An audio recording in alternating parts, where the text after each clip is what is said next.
Assalamualaikum warahmatullahi wabarakatuh. Selamat pagi anak-anak semuanya. Bagaimana kabarnya? Semoga kalian dalam kondisi sehat ya. Nah, selamat datang di pembelajaran PBT. Kita jumpa lagi hari ini. Semoga kalian sudah siap ya untuk mengikuti pembelajaran hari ini. Nah, Ibu ucapkan selamat datang buat semuanya di pembelajaran daring ini. Walaupun kita tidak bisa bertatap muka, semoga ilmu yang kita ingin saling share itu bisa sampai ya. Jadi Ibu harap hari ini kalian bisa gembira dan juga siap ya untuk memulai pembelajaran. Nah, hari ini kita akan melanjutkan pembelajaran dari pekan sebelumnya ya, mengenai serat protein. Di sini kita akan ada tujuan ya yang akan kita capai pada hari ini, yaitu satu, memahami serat protein, kemudian memahami serat wol, mengelompokkan serat wol, sifat-sifat serat wol, dan proses pembuatan serat wol. Nah, apa itu serat protein? Nah, mungkin kalian sudah mencari ya kemarin dari mulai tugasnya, membuat mapping, kemudian membuat PPT juga. Nah, Ibu di sini mengulas kembali. Jadi serat protein itu adalah serat yang berasal dari hewan. Seperti bulu biri-biri, kambing, domba, unta, kepompong sutra. Atau bisa juga dari rambut ataupun serat buatan ya, yang memang menyerupai serat protein. Nah, di sini ada dua jenis bahan yang berasal dari serat protein, yaitu wol dan sutra. Oh iya, sebelumnya, ada yang mungkin bingung ya, sebenarnya biri-biri sama domba sama atau tidak ya? Coba nanti kalian cek ya, kira-kira sama atau tidaknya. Nah, ini jenis serat protein, jadi secara rincinya, penggolongannya, jadi serat protein itu dibagi dua, ada wol dan sutra. Kali ini kita akan fokus dulu di wol ya, nanti pekan depan kita di sutra. Di wol ini ada 3 bagian, ada wol alami, kemudian rambut, dan wol buatan. Wol alami dibagi menjadi 3 bagian lagi, ada wol halus, sedang, kemudian kasar. Kalau rambut ada beberapa macam hewan ya, di sini ada mohair, cashmere, unta, dan sebagainya. Kemudian ada wol buatan. Ini yang menyerupai wol ataupun pencampuran dari wol dengan bahan-bahan yang lainnya. Ada wol susu dan juga vikara. Oke, itu. Kemudian, apa itu sebenarnya wol? Jadi, wol itu adalah bahan tekstil yang terbuat dari rambut domba jenis biri-biri. Nah, kayak tadi ya, jadi domba sama biri-biri sebenarnya hal yang sama ya, cuman kita ada perbedaan penyebutan. Kalau di luar mungkin terkenalnya dengan biri-biri, kalau di Indonesia sendiri kita lebih mengenalnya dengan istilah domba, walaupun secara jenis itu berbeda. Nah, negara pertama yang menghasilkan wol itu terbanyak, yaitu ada Australia sekitar 30%, kemudian Rusia 14%, dan Selandia Baru 11%. Selain itu ada juga negara Prancis, Amerika, Spanyol, dan juga yang lainnya. Nah, sebenarnya wol ini tuh kan dibawa ya dari Asia sebenarnya. Cuman hewan yang memang ada di Asia itu seperti di Cina, itu ada kawin silang sehingga menghasilkan jenis yang sekarang jadi unggulan ya, namanya biri-biri jenis merino.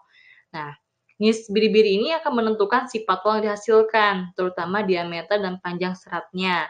Juga akan berpengaruh terhadap sifat, kekuatan, kilau, keriting, warna, dan banyaknya kotoran pada serat wol. Nah, seperti halnya kalau misalnya kita lihat ya, domba yang di Indonesia dulu ya. Domba yang ada di Indonesia rata-rata bulunya nggak terlalu panjang ya, jadi bulunya kecil.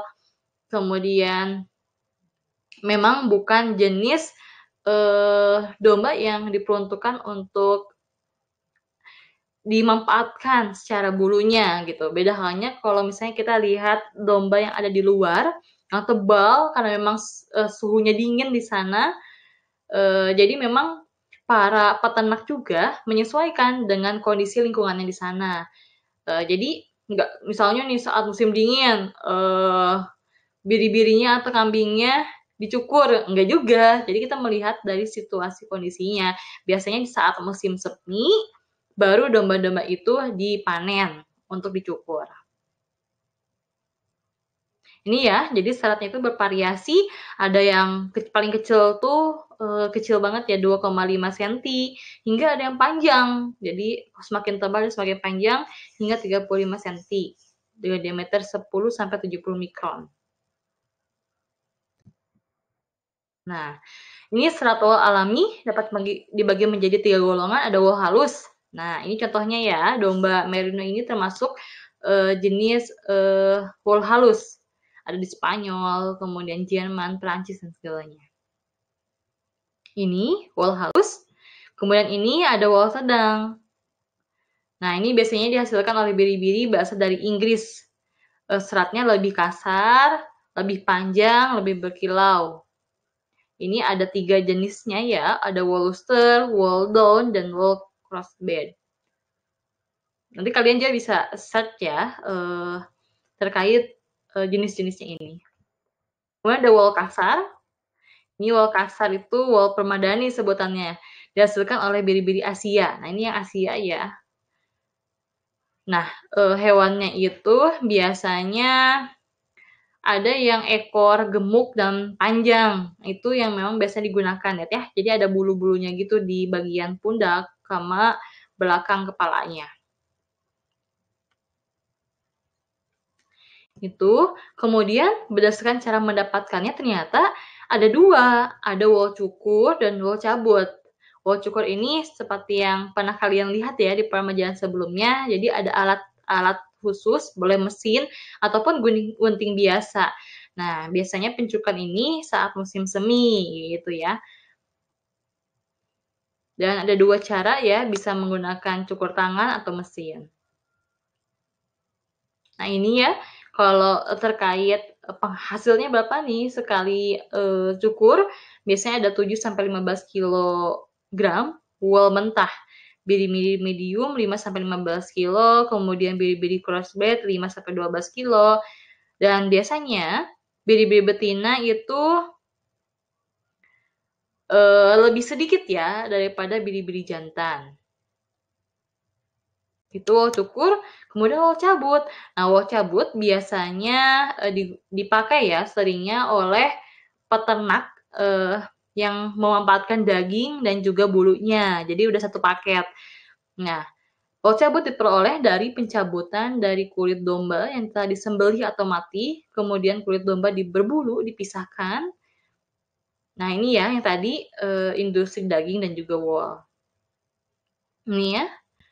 Nah, ini caranya, jadi memang ada cara tersendiri juga untuk mencabutnya. Biasanya pertama direndam dulu sampai 3 hari, kemudian menghilangkan kotorannya, disemprotkan air pada kulit agar kotorannya terlepas, pelunakan akar 4 sampai 8 hari juga lanjut untuk mengatur kelembapan, dioleskan juga natrium sulfida dan larutan kapur, kemudian pencabutan.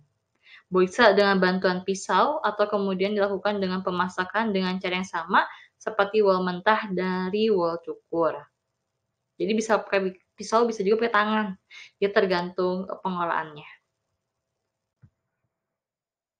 Nah, sifat-sifat serat wol apa ya? Nah, secara sifat itu kita ada bagi 2, bisa secara fisika dan juga kimia. Ini ya secara fisika, jadi memang wol itu sangat lentur, kemudian dapat meregang 50-30%. Nanti kalian bisa baca juga terkait karakteristiknya. Ini ya, secara fisika. Kemudian ini secara kimia. Nah, secara kimia, dalam dingin atau air hangat, serat wol dapat menggelembung hingga 10%. Kemudian serat wol itu tidak tahan ya terhadap asam dan juga basa. Jadi mereka bisa langsung rusak jika terkena asam atau logam, kayak logam alkali, larutan NaOH, dan segalanya. Juga, dan serat wol itu relatif tahan terhadap serangan jamur, bahkan bakteri, namun sangat mudah diserang juga oleh serangga nyengat pemakan serat. Makanya nanti perlu ada pemeliharaan serat wool yang berbeda ya daripada serat yang lainnya. Nah ini yang tadi ya wool dari bulu atau rambut, ada mohair. Ini mohair seperti ini ya, kritil-kritil kecil. Ini salah satu produknya. Kemudian kasmer. Ini ya, kasmer dia lebih panjang. Kemudian unta juga ternyata bisa dipakai bulunya ya, atau rambutnya.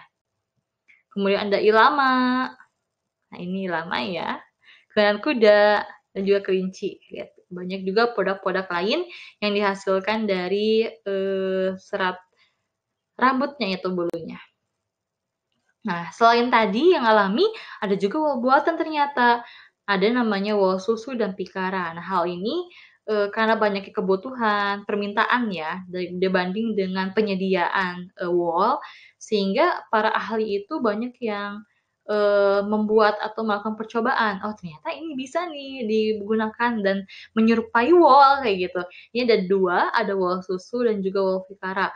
Kalau susu itu dihasilkan dari serat buatan dari keju ya ternyata. Ini tahun 1935 oleh seorang ahli pertekstilan dari Italia bernama Peretti.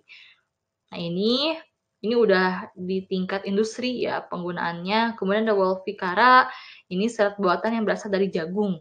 Bahan baku kemudian dicampur dengan zat lain seperti wool, kapas, atau asetat. Jadi memang wool pikara ini jagung dan juga bisa dengan wool, kapas, dan segalanya. Atau kalian juga nanti akan menemukan serat wool yang bercampur dengan serat-serat lainnya seperti wool dengan linen, wool dengan polyester, dan segalanya. Itu banyak banget sekarang pengembangan dari jenis woolnya itu sendiri. Nah ini ya produk-produknya, ada benang wool, sweater, sarung tangan, kemudian ada selimut, pelengkap sofa, jaket. Jadi banyak sekali produk-produk yang dihasilkan dari serat wool, dan itu bukan hanya pakaian yang kita gunakan, tapi linen rumah tangga seperti tadi ya selimut, sofa, dan segalanya itu banyak. Gitu. Nanti kalian boleh cek atau ada barang-barang yang kalian punya itu juga bisa termasuk salah satu contoh ya dari penggunaan serat wool. Sweater rajutan itu termasuk wool walaupun itu bukan yang asli ya woolnya, tapi itu termasuk bagian dari wool. Nah itu silakan barangkali ada yang ingin tanyakan dan kita diskusikan, kita akan bahas bersama. Nah terkait materinya seperti itu ya anak-anak. Kalau misalnya nanti ada kesempatan kalian bisa misalnya berkunjung ke toko kain misalnya ya, itu beragam sekali jenis wool. Dari mulai wool asli sampai dengan wool campuran yang tadi ya. Kalau wool asli itu sekitar harganya ada yang 100.000 sampai 250.000 itu tergantung dari jenis woolnya seperti apa. Kalau misalnya wool yang campuran itu ada yang harganya 40, ada yang 60, ada yang 80, itu juga beragam sih, ada juga yang sampai mahal. Karena gimana bahan campurannya sendiri. Nah itu anak-anak untuk materi hari ini silahkan kalian cek kembali materi-materinya. Barangkali ada hal yang ingin ditanyakan atau kita diskusikan bersama, ayo kita bahas bersama di grup ya. Ibu ucapkan terima kasih sudah menyimak dan memperhatikan. Nanti Ibu juga share untuk filenya agar kalian bisa buka ya, lebih enak untuk membacanya. Ibu tutup dengan alhamdulillah. Wassalamualaikum warahmatullahi wabarakatuh.